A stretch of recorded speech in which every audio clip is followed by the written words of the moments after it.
But Iranian-backed rebels are shooting every day at the U.S. Navy. It's happening over and over and over again. The strikes the Biden administration ordered didn't work. And the Iranians are doing it despite all the promises over and over and over again by President Biden. We sent Robert Sherman out on the USS Eisenhower carrier battle group to get a firsthand look at what the receiving end of Iranian aggression looks like. Robert is just off the ship and joins us from Bahrain. Hi, Robert.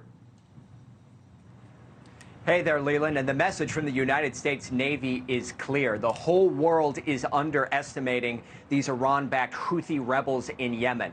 They say that they are capable, they are well armed, and what is currently happening in the Red Sea and the Gulf of Aden is unprecedented and unlike anything they've seen before. Captain, from Yemen where? Okay. Right to the same ship. Okay, thank you. Appreciate it. Completely innocent ship that was just hit by the Houthis today. This is every day. How legitimate are their capabilities? Yeah, I think people undersell the Houthis' capability. This anti-ship ballistic missile is a game changer. They're a legitimate terrorist organization, and they conduct attacks almost daily out here. 8 months ago, the average American would have had a difficult time telling you exactly who the Houthis in Yemen are.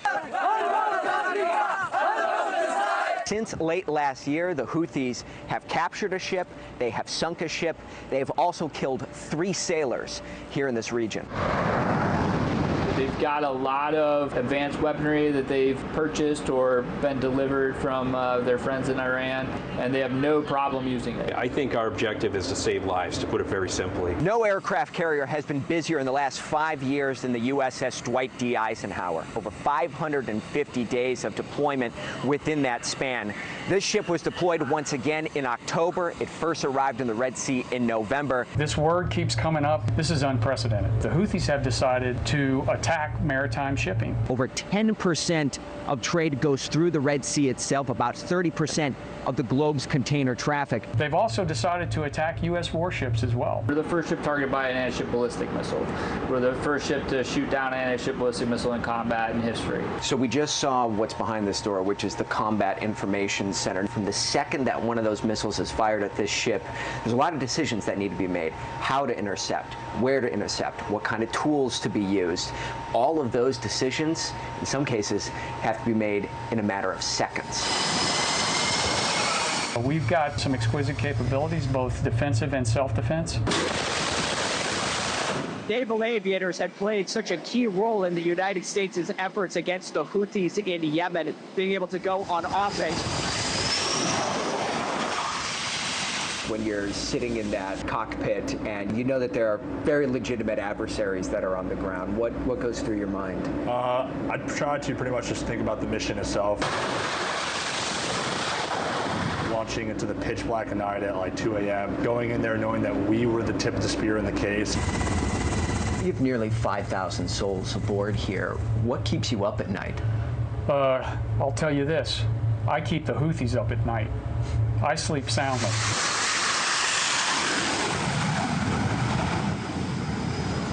The United States Navy has a tall order in front of them. One officer described it as trying to defend every inch of water from Maine down to Florida. And the attacks aren't stopping. Just today, a merchant vessel was struck twice in the Gulf of Aden. The Houthis claim this is all about what's going on in Gaza right now.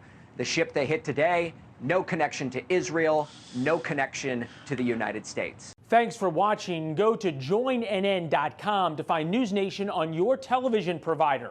And don't forget to click the red subscribe button below to get more of NewsNation's fact-driven, unbiased coverage.